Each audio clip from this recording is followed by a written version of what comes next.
we will now continue with more aspects of the dominance relation, and in particular consider something called immediate dominator.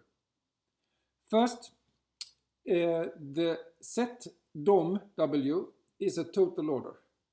That means if we have two vertices u and v in dom W, then either u dominates v or v dominates u. So we can order all the vertices. And if we start with removing W and create the set S as here, then we can find the dominator which is closest to W. If we don't remove W, then it is of course W itself. So what we do is to take any two vertices in dom W and check which dominates the other. The one which dominates the other is removed. In the end, there is only one left, and that is the immediate dominator. Okay, and we write this as idom of W. All vertices have a unique idom, except the start vertex, of course, which has none. With this, we can create a tree called the dominator tree, which is extremely important in optimizing compilers.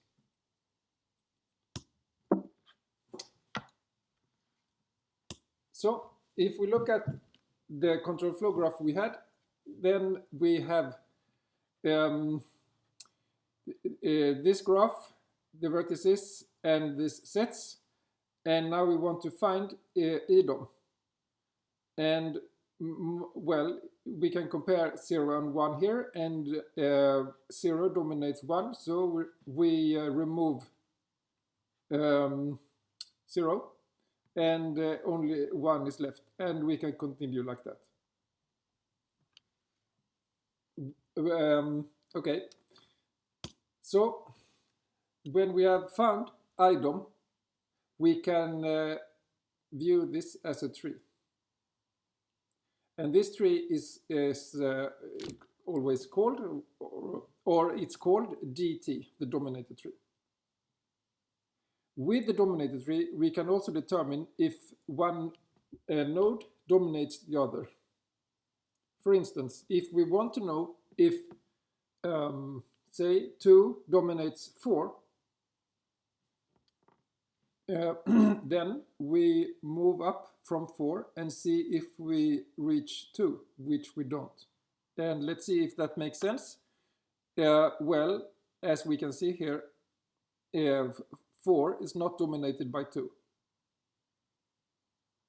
The immediate dominator of 4 is 3, and the immediate dominator of 3 is 1.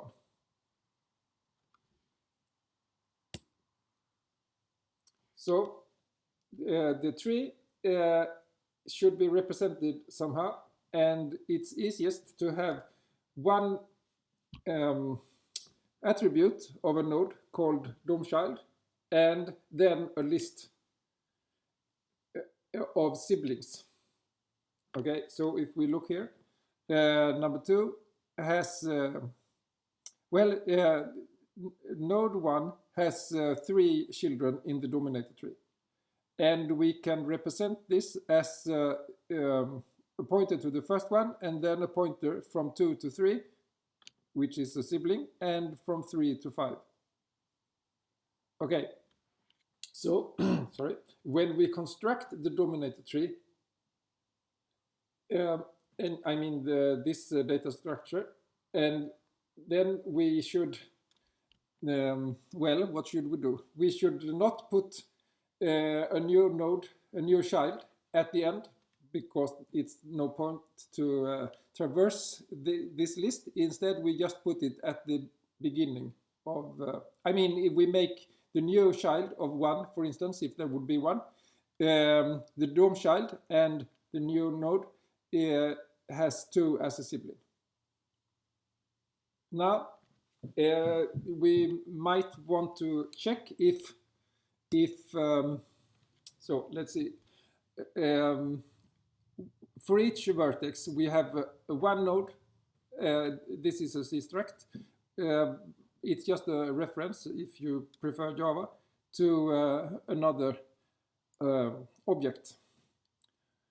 Okay, so there is one iDom, one DOM child, and a sibling. So now you can amuse yourself with constructing this tree without using a conditional branch.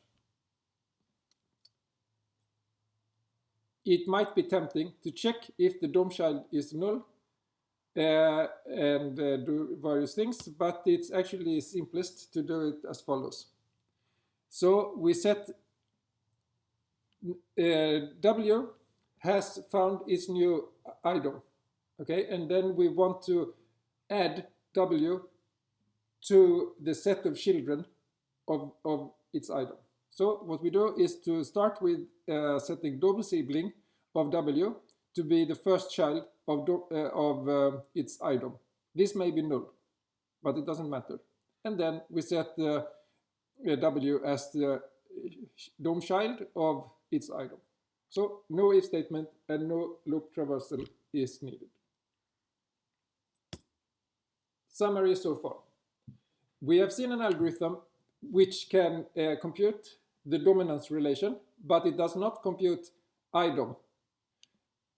We can find it with some more effort, but we will see later, I mean soon, an algorithm which computes the dominator tree directly.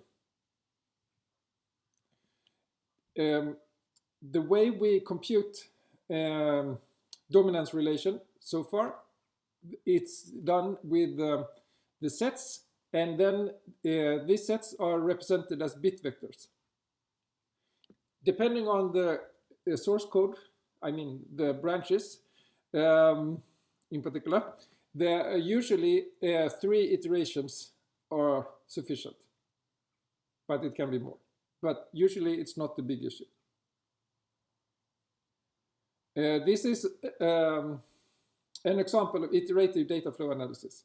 And in case you consider taking the course multi-core programming, you will parallelize iterative data flow analysis.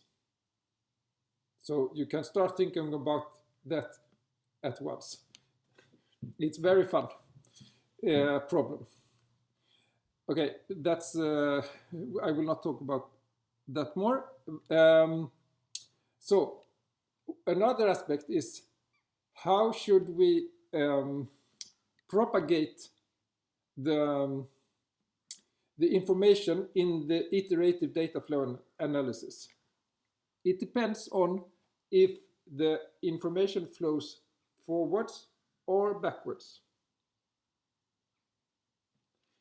In dominance analysis, the first vertex which has the correct information is the start vertex, and then the information flows forward. So what we want is to have calculated the current iteration for the predecessors of a vertex before we calculate the new DOM of a vertex. Because in that case, I mean, this way it will be faster. Fewer iterations. So which order is that? It's reverse post order. So how can we, so what we do is to create an array in which we order the vertices when we want to process them. Okay, so how do we order them? Well, we can do a depth first search, and when we have found a vertex with no unvisited successor, we put it at the last unused position in an array. So the first one we put, I mean it's 5, and we put it last because that's the last we want to process. Since if we process 5 after 4 and 7, they will 4 and 7 will have more up-to-date information, so we can reduce the number of iterations.